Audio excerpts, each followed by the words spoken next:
Hi, welcome back to my channel. My name is Morgan and today we are going over my summer reading wrap up. I think I read 8 plus 8 plus 4. I think 20 books throughout the summer, which for me, I'm just gonna count as June, July, and August. That being said, we're just gonna dive in. I'm gonna go chronologically in terms of what I've read. And then a lot of these books are in reading vlogs that I've done, but some of these books aren't. I'll try not to talk too much and make this a super long video. If you see me looking down at my computer screen, that's because I wrote out all the summaries of the books and my thoughts. That way I'm not awing so much because I know I usually do that, so I figured I would try to be a little bit more organized today. We're gonna start with June, and the first book I read in June was Happy Place by Emily Henry. I read this book for my Emily Henry tier ranking video. Now, this is a summary, and these are gonna sound really scripted, and I'm so sorry. Every year, Wynne, Harriet, and their friends spend a relaxing weekend at a beautiful cottage in Maine. This year, when Henry arrives to her long-awaited vacation, she finds her ex-fiance Wynne there as well. They were planning on telling their friends about their breakup that happened 6 months prior, but before they can,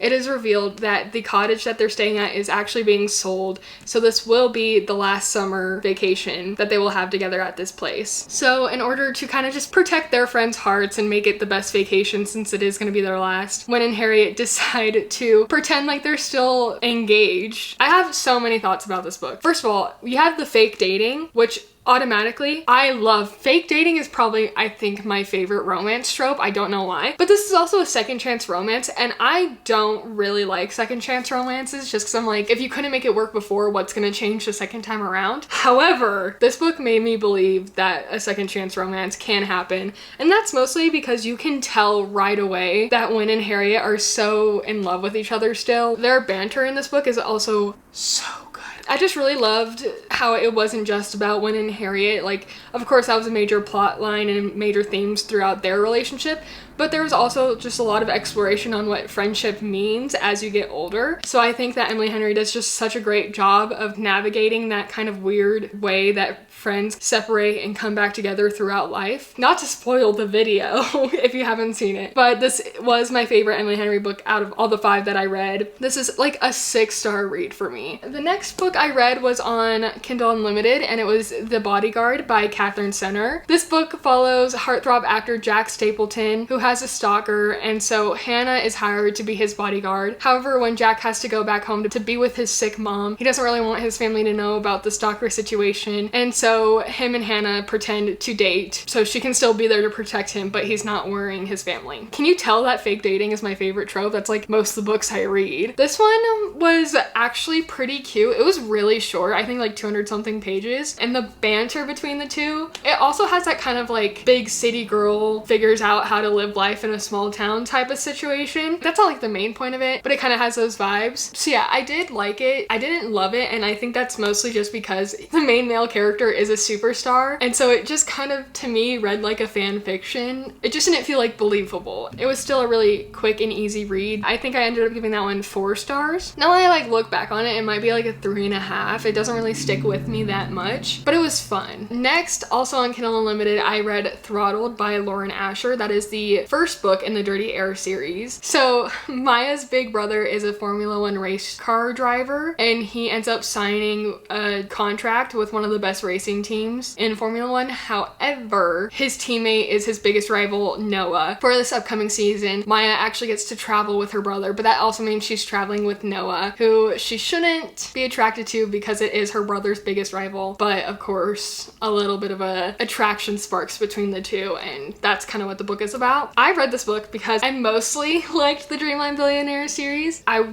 was really looking forward to seeing like a more of a sports romance from Lauren Asher, but I just was kind of disappointed. I think that the main male character was kind of a jerk for most of the beginning of the book, and then the romance between the two felt very physical rather than emotional. Like, most of Maya's Noah's point of views just talk about how attractive Noah is, none of his like actual personality traits. So their huge big romance didn't feel very romantic. I think my favorite part of the whole book was seeing Maya really come into this filmmaking hobby. Well, not a hobby. She went to school for filmmaking, and throughout the book she starts vlogging her experience traveling with the Formula One team, and it was really cool seeing her follow that passion. And then the last book I read in the month of June was Funny Story by Emily Henry. Again, this was for the Emily Henry tier ranking video. This book follows Mile and Daphne, who find themselves living together after their significant others leave them for each other. I know my explanation did not make sense, but you should read it anyway. It is so good. So now that they're living together, Miles and Daphne kind of form a friendship as he shows her around this small town in Michigan that she moved to solely because her ex-fiance wanted to move back to his childhood hometown. This is such a fun summer romance read. It wasn't as emotional as some of the other Emily Henry books, but I still feel like it was so good, and I think Miles is probably one of my favorite book boyfriends just because he is so unlike every other book boyfriend we've seen before. We're introduced to him and he's wearing Crocs. Like, he's so different, and I just really enjoyed that. I thought he was really cute and fun, and I loved the way that he really encouraged Daphne to become her own person outside of her ex-fiance. I think another part of this book I really loved was seeing Daphne kind of create her own friendships, which I think is something that, like, me now becoming an adult and moving to a town where I don't know anybody, I like struggle with a lot, the idea of making friends and how to make friends, and I really love seeing her actually make friends in this book. I gave this one a 5 stars. I think this one and Happy Place are my two favorite out of the Emily Henry books, looking back on it. The next couple books I read as part of my Spotify Picks What I Read for a Week, which was a really fun video to record, and I'm probably gonna do that again. The first book was Off to the Races by Elsie Silver. I read that on Kindle Unlimited as well. This is the first book in the Gold Rush Ranch series, and it follows Vaughn, who inherits Gold Rush Ranch, which is a horse training facility. But when his grandfather passed away, there were some rumors that he actually rigged horse races, and so now Gold Rush Ranch has kind of fallen under a bad eye, and Vaughn makes it his goal to kind of bring the training facility back to the limelight. To do this, he has to hire Billy Black, who, being a female in the horse training field, finds it very difficult to kind of get the recognition she deserves, and so she desperately wants to prove herself by excelling as a head horse trainer. You just follow Billy and Vaughn as they try to get Gold Rush Ranch back to being one of the best names in horse racing, but an attraction between Vaughn and Billy might prove to be an issue. I usually don't really mind a workplace romance, but Vaughn's character is just so creepy and possessive from the very first time that he sees her, which makes it super uncomfortable. I don't want to swear on camera,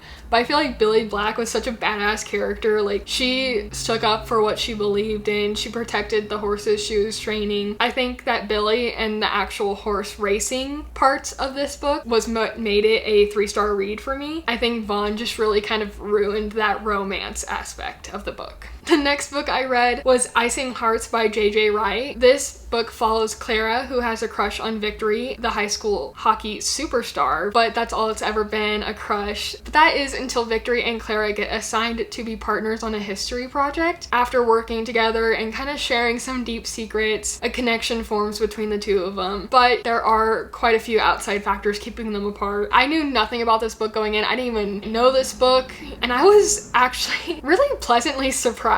It's not a 5-star read, let me just clarify that now, but I think the plot was actually pretty interesting and had me hooked the whole time. Like, I could not stop reading it. The romance, and in fact, like, the whole story just felt very high school. I think that J.J. Wright nailed the awkward high school relationships, or just the awkward high school experience, very well. The amount of times I felt secondhand embarrassment was unmatched. I don't mean that in a bad way, it just felt very fitting for what I was reading, so I liked it more than I thought I would. I gave it a 3 stars, but yeah, be prepared for a little bit of ridiculousness and just don't expect too much going into it if you want to pick it up. The next book I read was actually a novella. I read Rosie and the Dreamboat by Sally Thorne. This is the 3rd novella in the Improbable Meet Cute series that was released on Valentine's Day this year. This novella is under 50 pages, so I can't really say very much regarding the plot or else I would spoil a lot of it, but basically Rosie and her sister go to a fun Galentine's Day spa experience. Things pretty quickly go wrong when Rosie has a bad experience with one of the parts of the treatment, but it's definitely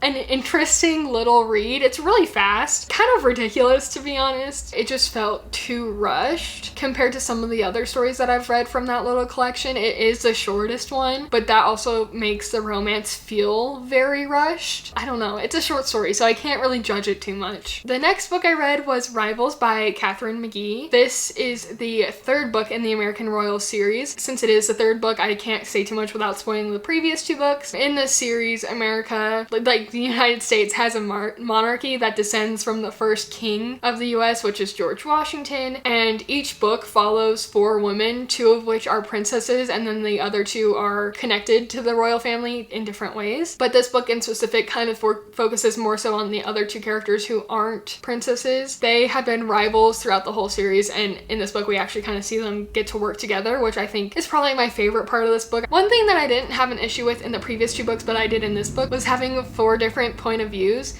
In the other 2 books, I didn't really feel like it had an impact on the plot. However, this time, the plots felt so rushed because we had to split it up between 4 girls, and there was a lot of important stuff like happening throughout this book. All the characters were supposed to have a lot of character development, and I think that for some of them, it just didn't feel as sincere, maybe because we didn't get to see enough of the progression of their character to actually really feel like they developed a lot. I talked about this a lot in that video, the Spotify Picks My Reads video. Oh, I didn't even hold up this book. I meant to be holding up this book the whole time. I still really liked it though, because I do really enjoy reading about all of these characters. The first book I was like, I could skim through some of these girls' point of views, but now I'm like, I need to hear from each of them or else I'll get upset. The cliffhanger at the end of this book, I desperately really want to go get the next book, but it's only in hardcover because it was recently published, and I have paperback for all the other books in the series, so I have to wait until it goes into paperback. Oh my goodness, this next book, guys. The next book I read was Nantucket Nights by Ellen Hilderbrand. This book follows 3 women, Kayla, Antoinette, and Val, who kind of become friends after they have shared their deepest secrets during a late night swim in Nantucket. It kind of formed like an unbreakable bond between the 3 of them. So then 20 years later, the girls go down to the beach to do this nightly swim as their yearly tradition. When they do it this time, one of the women never gets out of the water, if that makes sense. I really did not like this book. I don't know if it was the writing, if I felt like the narrator was really annoying, or if it was the subject matter. Normally, I think I would like a book like this. I was really intrigued going into it, and then about 20% of the way through, I just had to start skimming it because I just didn't care. I cared enough to want to know what happened at the end, which is why I skimmed through the rest of it, but I didn't care about the characters at all. I feel like I should have just DNF'd. There is a really bad age gap romance that involves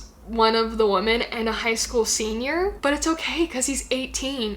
No. It was really weird. I would not recommend it, to be honest. The last 3 books that I read in the month of July were part of my trying to finish my July TBR before the end of the month. Spoiler, I failed. The first book I read for that video was Legendary by Stephanie Garber. This is the second book in the Caraval trilogy. I feel like I've talked about this trilogy so much on my channel because I read the first book in a starting new series video, but this series follows the events of a annual magic festival run by the infamous Legend. There's a game that usually involve a series of clues to get to the end, but the magic really bends the people who are playing their perception of reality. The first book follows Scarlet as she's participating in this Caraval game, but she's really just trying to find her missing sister Donatella. And then this second book follows a brand new game of Caraval, but this one's a little bit different because the game is actually no longer a game in this book. The fate of the real world is affected by what happens in this book. I really love the world of Caraval. I think it's so fun. The thing that keeps me reading, but the thing that frustrates me the most from these books is the mystery of whether what is happening is real or if it's part of the game. That issue is real for the main characters of these books as well, and I feel like that was very much on my mind at the end of this book. I desperately need to read the 3rd book. It is on my fall TBR, so I should be getting to it and finishing the series by the end of the year. I give this book 4 stars. I just think that the world is just so well built and fun to be in. The next book I read for that video was Hunt for Jade Dragon. This is the 4th book in the Michael Vey series by Richard Paul Evans. I feel like I've also talked about this series way too much on my channel, but the series follows a group of children who have electric powers. Each book they have a mission that primarily involves them taking down the company that created them. And so in this book, Michael and his friends have to save a young girl who was captured by that company before she can give them this mathematical equation that allows them to create more electric children. I think might be my least favorite out of the 4 books that I've read so far. I think it was just really slow in the first half, and that's just because the main mission of this book doesn't really start until halfway through, and so we were just kind of crawling along this first half, and then the second half, as soon as the action picks up, these books are such a fast read. I gave this 3.5 stars. And then finally, the last book that I read in the month of July was A River Runs Through It and Other Stories by Norman Maclean. This is a collection of 3 shorter stories set in the backdrop of an early 1900s Montana. The first story, which is actually the title story, A River Runs Through It, the narrator struggles with how to help his younger brother who can't seem to really get a hold of his life.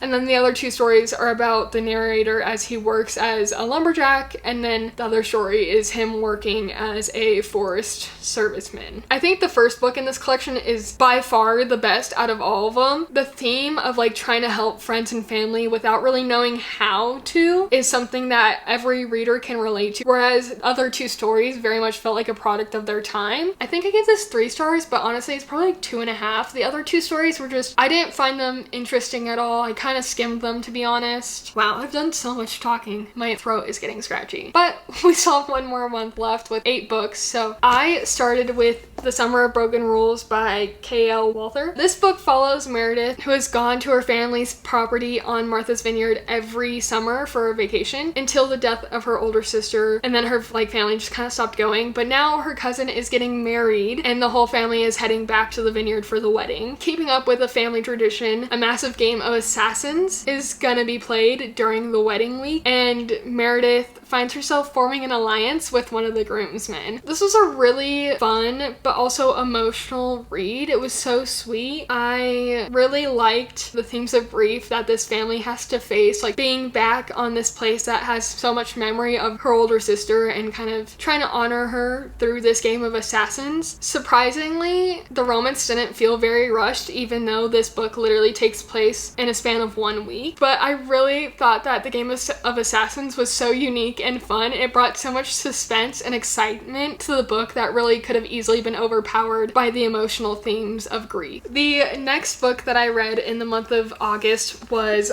Red Rising by Pierce Brown. This was such an anticipated read, you have no idea. The way I wrote out the summary sounds like a movie preview. In a world separated by caste, Darrow is a red, a member of the lowest caste. That is until it is revealed that Darrow and all of his fellow Reds have been lied to and betrayed by those who rule the world, the Golds. This forces Darrow to join a resistance group where he will do anything to take down those who betrayed him.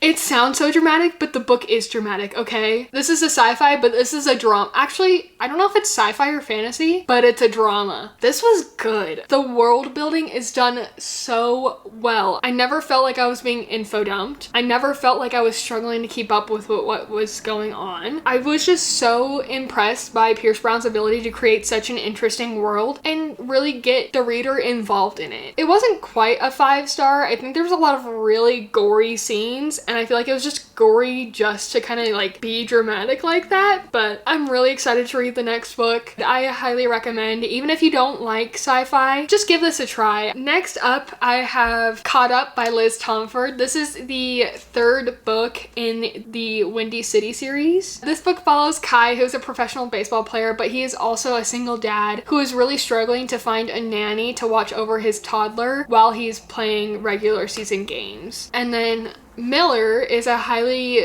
decorated pastry chef. See what I did there? Decoration, pastry chef, who finds herself in a little bit of a creative rut. So her summer opens up after quitting her last job, and she finds herself being hired by her father, who is Kai's coach, to be Kai's new nanny. This book was so good. Oh my goodness. I absolutely loved seeing Miller's relationship with Kai's son grow into more than just being like a part-time caretaker. She was so sweet and patient with him, and I loved that. I think Kai was actually really patient with Miller, which is really nice. Their banter, Kai and Miller's banter, is so good. I was like giggling, but then the third act conflict kind of ruined me. I was crying. But yeah, I think this book is my favorite out of the 3 books of the series I've read so far. And I heard that the 4th book is even better, which I'm so excited for. I also read The Unhoneymooners by Christina Lauren. In this book, Olive is used to being the unlucky one between her and her twin sister. For example, her twin sister miraculously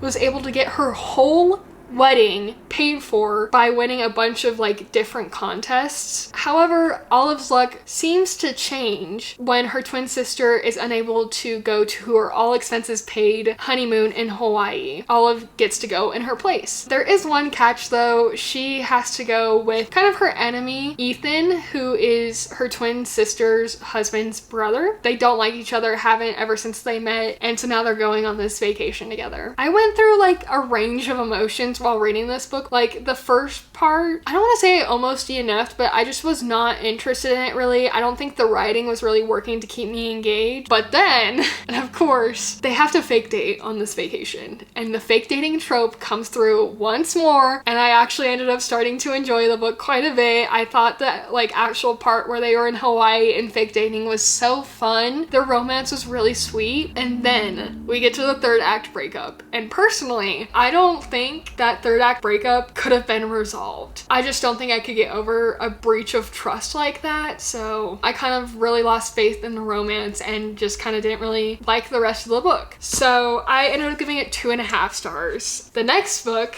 is The Woman by Kristen Hanna. This book follows Frankie, who is determined to make her family and her country proud by joining the army in order to serve as a nurse during the Vietnam War. So it follows her not only during her time in Vietnam, but also follows the treatment she received once she got home. I loved this book. It is a 5-star read for me. I think Kristen Hanna did such a great job of really like putting you in that time frame of the Vietnam War and afterwards. Her writing is just so beautiful. The characters in this book, some of the characters I got so annoyed with, but the like core female friendship in this book, I loved the 2 friends that Frankie makes while in Vietnam and how they support her after Vietnam. I just thought it was so sweet. I really love that Kristen Hanna ended this book with a message of hope. Like, it was already a really hard read just because it is a war story, but I just love that we got to see things get better for Frankie by the end of the book. I highly recommend. Next we have The Song of Achilles by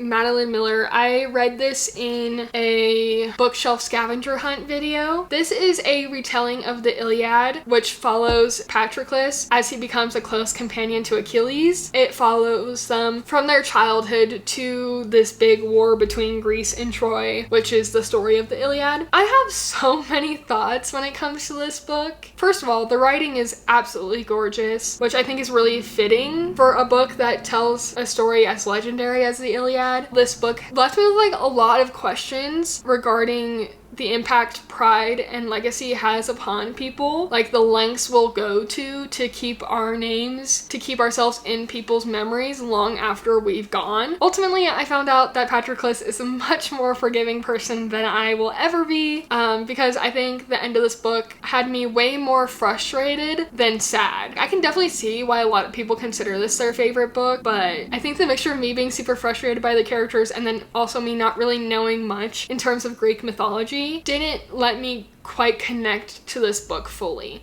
which is why I ended up giving it a 4 stars. The next book I read last month was What the Eyes Don't See by Mona Hanna-Attisha. This is a nonfiction book that details the events of the Flint water crisis, more specifically Mona Hanna-Attisha's involvement in that. It also kind of explores how her Iraqi culture and upbringing led her to battle a government that wasn't really willing to help its citizens during during this crisis. I really thought this book was eye-opening to what happened in Flint and major effects it had on the community, but I don't feel like I can give this book a rating because a lot of this book feels more like a memoir for Mona Hanna-Attisha's life and her upbringing and her culture. While that is super important to understand who she is and why she felt the need to become an activist for these children who are being poisoned by water, it does kind of make what was supposed to be the main subject of this book, the Flint water crisis, kind of slows down that story. I'm very conflicted because at some points it did feel really slow, but at other points, like, you really do need to know her backstory to kind of understand why she did the things that she did. And then finally,